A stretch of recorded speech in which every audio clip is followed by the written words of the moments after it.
continue today on C-45, an act respecting cannabis, and to amend the Controlled Drugs and Substances Act, the Criminal Code, and other acts. And our particular focus on the two panels that we have for this morning is medical cannabis. On panel one, I'm pleased to welcome representatives of the Canadian Pharmacists Association, Phil Emberley, Director, and John Thiffault, Member, President of the Association Québécoise des Pharmaciens, Propriétaires. I hope I got that right. Canadian Association of Medical Cannabis Dispensaries are represented by Jeremy Jacob, President, and Tilray Corporation, represented by Philippe Lucas, Vice President of Global Patient Research and Access. Welcome to all of you, and I would ask that you give us some opening remarks. I think Mr. Emberley and Mr. Thiffault are going to share their time. The opening remarks are up to 7 minutes, and we'll start with the two of you. So, Mr. Emberley. Good morning, and thank you for the opportunity to be here today. My name is Phil Emberley. I'm a practicing pharmacist here in Ottawa and the Director of Practice Advancement and Research at the Canadian Pharmacists Association. I'm joined by Jean Thiffault, pharmacy owner in Laval and President of the Quebec Association of Pharmacy Owners. We are here today on behalf of Canada's pharmacists who are medication experts and who ensure that medications are safe and appropriate for every patient that we see. We check for and resolve potential drug-related problems, address side effects, and work with patients to ensure that their medications are right for them. First off, I'd like to say that we are generally supportive of Bill C-45. We believe the bill provides the necessary protections and takes a public health approach to the legalization of recreational cannabis. We are here today because of what's missing from the bill. We're concerned about the impact of cannabis legalization on patients who are taking medical cannabis for pain, epilepsy, MS, and other conditions. If the legislation doesn't appropriately consider the medical cannabis stream, it will be a huge disservice to our patients. We're therefore going to focus our remarks today on the separation of medical and recreational cannabis and the role for pharmacists in medical cannabis therapy. On the topic of different streams, there are over 270,000 patients registered to obtain medical cannabis in Canada. These patients have unique needs that differ from those of recreational users.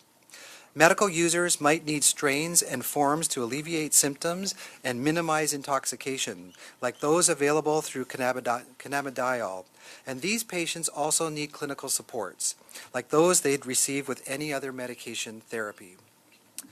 While the Canadian government has signaled its intent to maintain two distinct streams, until now it has focused almost entirely on regulating the recreational market without much consideration for cannabis patients. The proposed regulatory approach essentially maintains the current status quo for medical cannabis under the Access to Cannabis for Medical Purposes Regulations, or ACMPR. This will make recreational cannabis easier to access than medical cannabis, and risk pushing patients into the recreational stream. Currently, when patients receive a medical document for cannabis, access is strictly available through mail-order licensed distributors or by personal cultivation.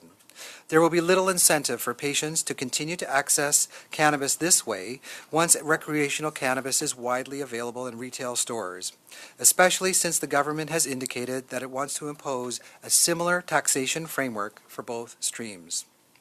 If easier access pushes patients to the recreational cannabis stream, they lose risking all medical oversight and increase their chances of complications. We need to ensure that medical cannabis patients are supported and protected through a distinct medical stream and incentivized to continue to use this stream once recreational cannabis is legal. Bonjour à tous. Good morning, everyone. Thank you for listening to the voice of pharmacists from Canada and from Quebec, where medical cannabis is a subject that is a subject of consent in our industry. In our order, we agree that medical cannabis must be distributed under the supervision of a health professional. This position is also consented by Quebec politics. Even Minister Lucie Charlebois supports our measures. Medical cannabis in pharmacies is a measure that is also welcomed by patients. A February 2016 poll states that 52% of Canadians want medical cannabis to be distributed through pharmacies. In Quebec, a similar poll from last December states that 75% of Quebecers want medical cannabis to be clearly framed by a credible structure. Only 4% of Quebecers believe that medical cannabis should go through mail order as it is now. Given the effect and possible interactions of medical cannabis with other medication, it is clear that only a pharmacist has the necessary tools to ensure a professional supervision of the matter. We have to end mail order distribution. We believe that medical cannabis, because it is prescribed by a medical expert, must be considered at the same level as any other prescription medication. Therefore, it needs to be dispensed by a pharmacist that will ensure a medical continuation of treatment. Having access to the full medical case file for a patient, a pharmacist can ensure a follow-up with the patient, but can also give better advice. Let us remember that cannabis, like other prescription medication, has different characteristics that only pharmacists can understand fully.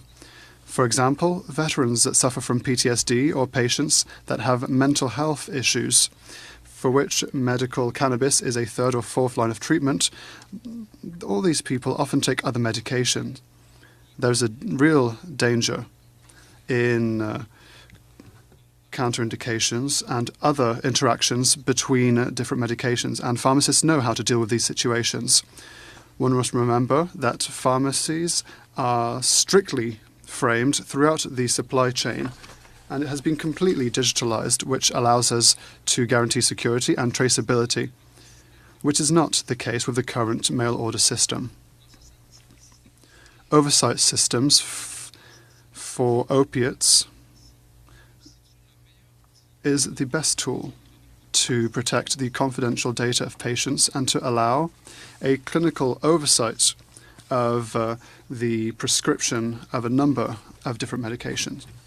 Thank you again for the opportunity to represent Canadian pharmacists today.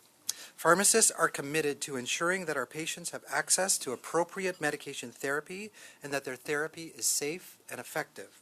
As we move forward with the legalization of recreational cannabis, we are asking the government to ensure that there is clear differentiation between the recreational and medical cannabis streams and incentives for patients to remain in the medical cannabis system.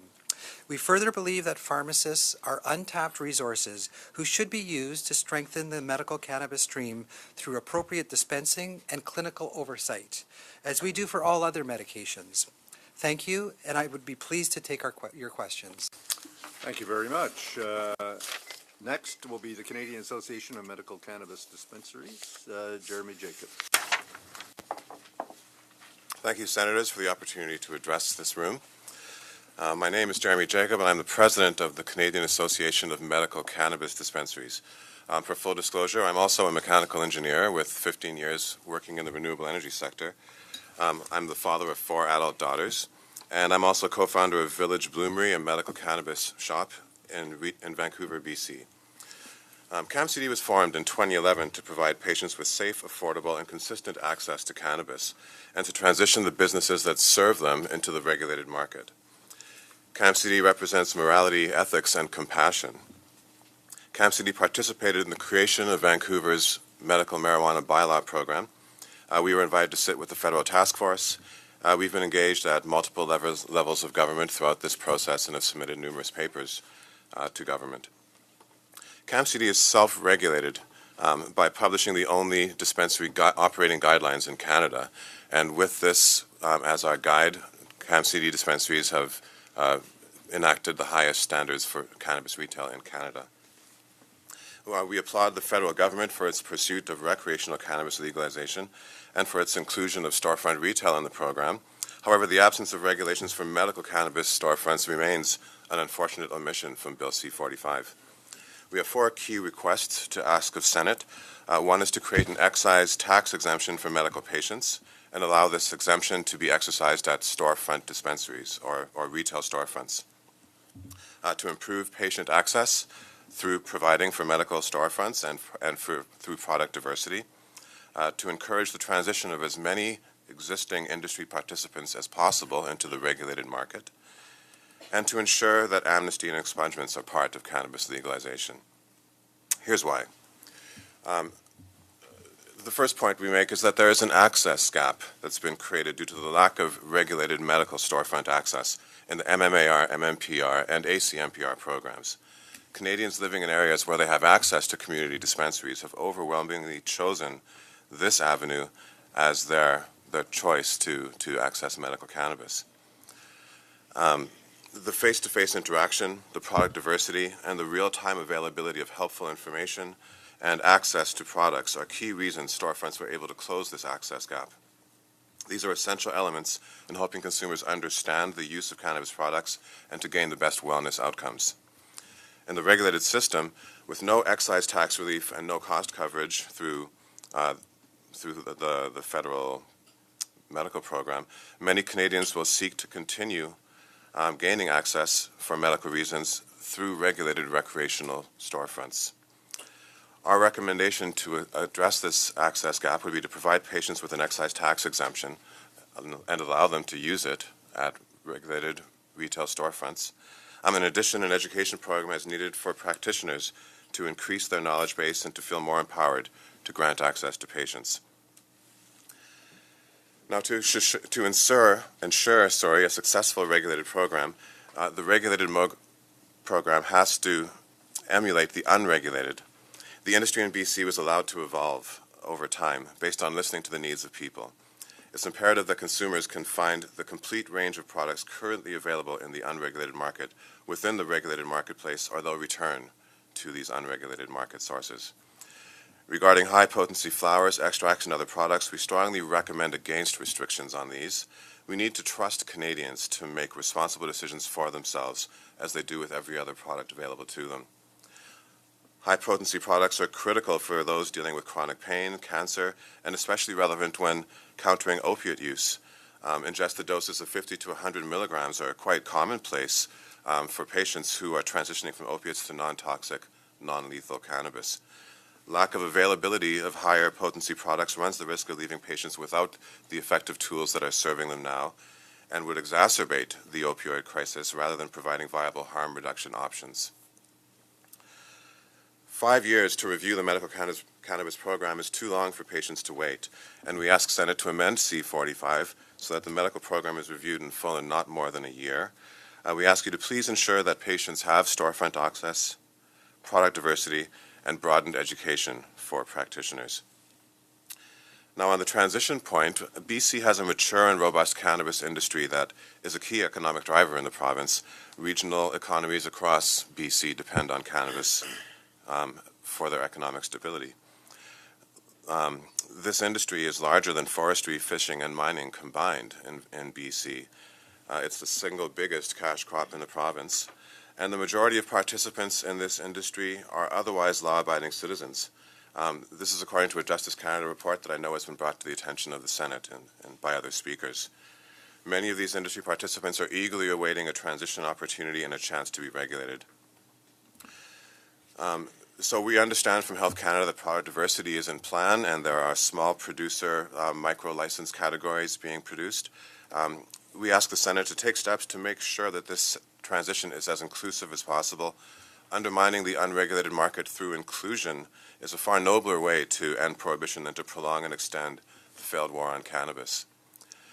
This is consistent also with what we've seen in successful U.S. states in transitioning existing industry participants. And finally, amnesty. The war on drugs has disproportionately criminalized the poor, Canada's First Nations, and Canadians of color. This needs to end, and the start would be amnesty for nonviolent criminals or cannabis prisoners and an expungement of their records. Justice Minister Rolf Goodale has suggested that this would be or may be considered after legalization is proclaimed, but we ask the Senate to ensure that amnesty and expungement are part of Bill C-45. amnesty was part of the original Liberal Party resolution on marijuana legalization. So I have many other comments, and I invite all of your questions on these or any other topics. And we thank you for this opportunity to present our views and our perspective on Bill C-45. Thank you very much. And next, Tilray, Philippe Lucas, Vice President, Global Patient Research and Access, it says here. Thank you very much, Mr. Chair. My name is Philippe Lucas. I'm VP Patient Research and Access at Tilray. I'm also a graduate researcher with the Canadian Institute of Substance Use Research. I've been working with medical cannabis patients for over 20 years. I started out as a patient, then a longtime patient advocate, and then a patient provider. And for the last 15 years or so, I've been a medical cannabis researcher focusing on patient patterns of use and the use of cannabis substitute for alcohol, opioids, and other substances. I first had a chance to testify in front of the Senate in 2002 when the Senate Special Committee on Legal Drugs was touring the country, and I have to say that I think Chair Nolan would have been very proud of the work the Senate's done on this issue, and I wish you were here to see the progress that we've made on this file that was so important to him. I've got some document in front of you, and if you want to follow along with some of the data that I'll be sharing with you, I hope to share a bit of enlightening data on patient patterns of use. I want to start out by telling you a little bit about Tilray and Canada's place in the medical program internationally. Tilray is a global pioneer, and we're currently providing cannabis in 10 countries on 5 continents right now. And what a unique opportunity Canada has right now in being a leader in medical cannabis provision for countries around the world, whether it be in the EU, in Germany, in Chile, and in South America, or more recently in Africa. Medical cannabis produced in Canada right now is helping patients all around the world, and it's a really unique opportunity that's been created for Canadian medical cannabis producers. We run a state-of-the-art facility. We were the first GMP-certified facility in Nanaimo, BC, and we recently announced a partnership with Sandoz, which is the first major relationship with a major pharmaceutical company that's happened so far within this medical cannabis industry. And we're pleased to say that we're involved in significant clinical trials to try and shine a light and increase the knowledge on medical cannabis, and have recently finished a clinical trial with Sick Kids Hospital looking at pediatric epilepsy, and the results are quite stunning, and how it's helped kids with severe seizure disorder address pediatric epilepsy. I'm now going to share the results of the Tilray Observational Patient Study, which is the largest national longitudinal tracking of medical cannabis patients to date. This study is taking place right now at 19 medical centers in 5 different provinces. We're tracking the impact of medical cannabis on quality of life and on prescription drug use of over, right now there's over 1,450 participants in the study. We're still recruiting for this study, but today I'm going to share the preliminary results from 573 of the patients who've completed at least one follow-up study, and this data analysis was done in cooperation with the University of British Columbia, a center called CHIOS. So on the finding page, you'll see that the sample is 55% female with an average age of 49 years old, which may fly in the face of some of the public perception of who's using medical cannabis in Canada. It's really not just 18-year-old men, in a basement hitting a bong, waiting for a doctor to write a prescription to legalize the recreational use. In my 20 years of working with patients, what I typically see are middle-aged individuals who've had treatment failures or unsatisfactory results from traditional pharmaceutical treatments who are looking for alternatives. And in fact, seniors and women are the fastest rising group in the medical cannabis program right now in Canada. The top 3 symptoms reported by patients were chronic pain, insomnia, and anxiety. And in fact, that we see that about 80% of Canadian patients are using cannabis in the treatment of pain and mental health. And those of you with a mental health or with a health background will know that those are often comorbidities. That you often see pain and mental health as comorbidities. Patients with long-term pain conditions develop mental health conditions, and sometimes vice versa as well. The average cannabis use was 8.9 grams per week. And the most common method of use was oral ingestion. So we're no longer seeing patients in Canada typically smoking medical cannabis. We're seeing extracts as being more and more important in the course of care, along with vaporization.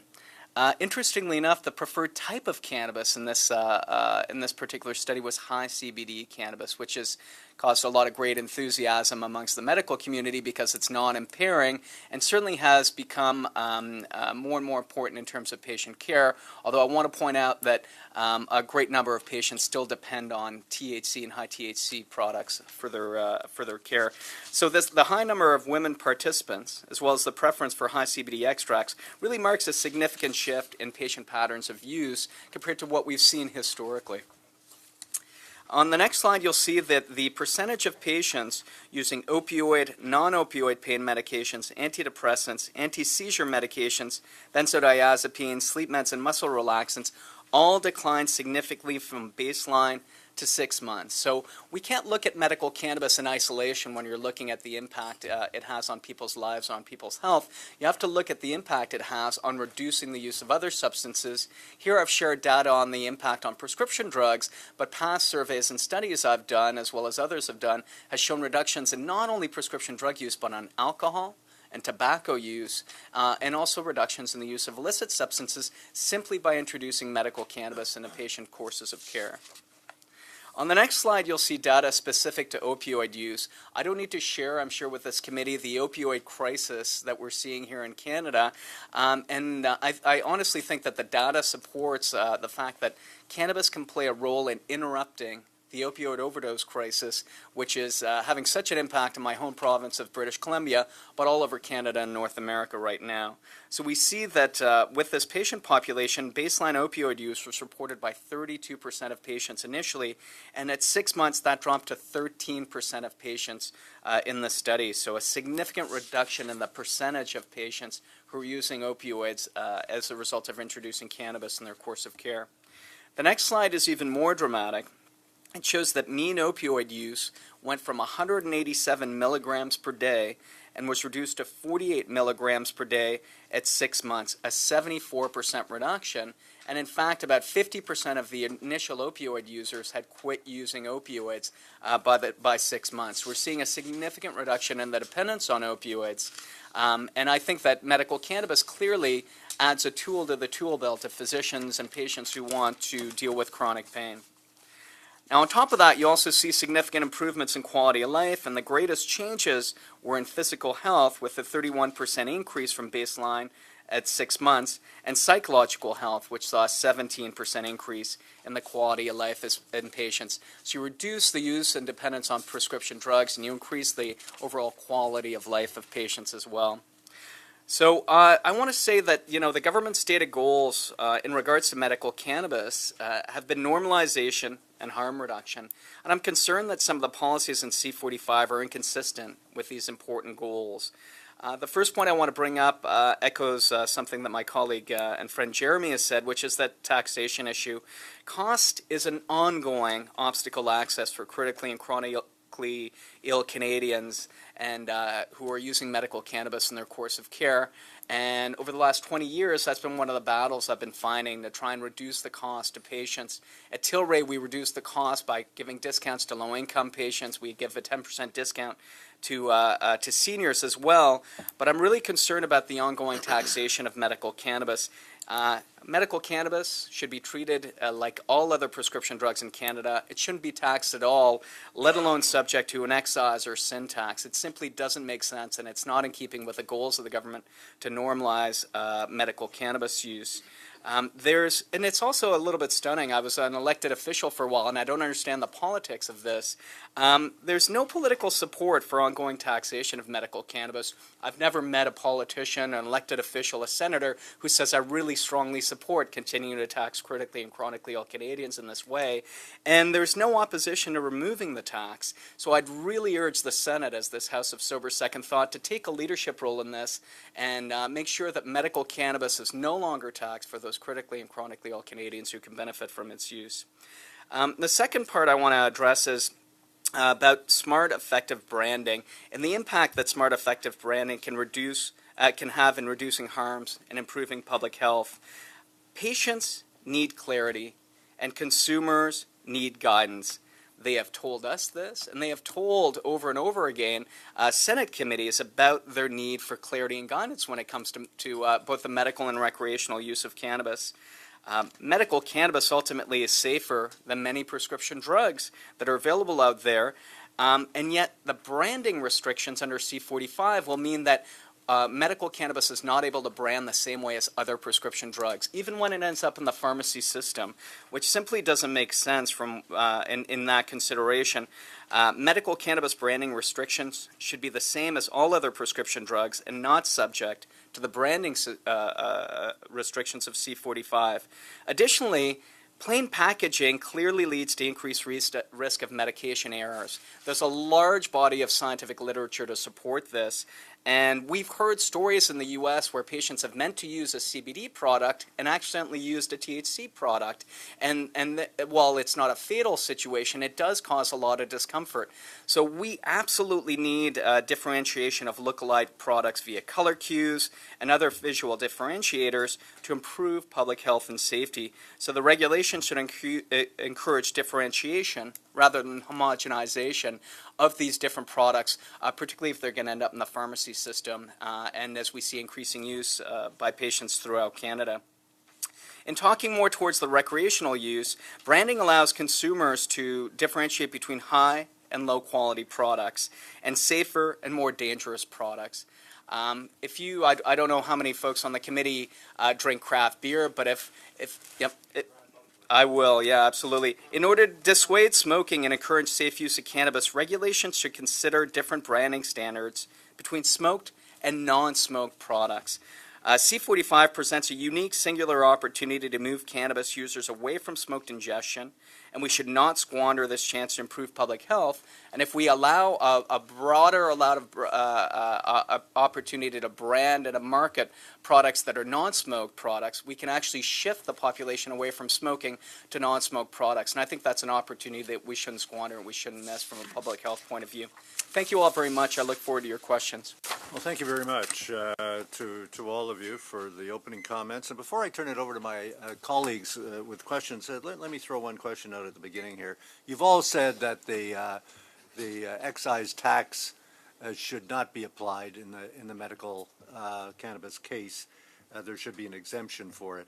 The Pharmaceutical Association started out by saying that there needs to be incentivizing to continue to use this stream once recreational cannabis is legal. Now, do you think that all of you think that the tax exemption is the only thing that is needed to do that, or are you suggesting that other things are needed to incentivize people to use that stream rather than going to the new commercial kind of stream for recreational use? I'll start with the Pharmaceutical Association. We've made the position that medical marijuana should be should be exempted for tax purposes, zero rated as other prescription drugs are. We've not come out with a position as to how to further incentive beyond that. Yeah. The Quebec case, what you were telling us is most people will want to go to the stores, the shops to do that, or the pharmacies. But it's not only an economic topic, it's a clinical topic. We're talking about medication here, and we never talk about how patients are taken care of, supervised by a professional. Taxes, cannabis should not be taxed like a prescription drug, but there's more than that. There's the professional requirement needed with the product. So tax is good, but there's a lot more needed to be done. Yeah, except you don't have that involvement now with the system. So anything from... Yeah, I completely agree. I think that I can't overstate how important it is to have that patient-physician relationship when it comes to the medical use of cannabis, particularly with a lot more naive users coming into the program, whether it be children, whether it be seniors who may have very little experience with the use of medical cannabis in the past.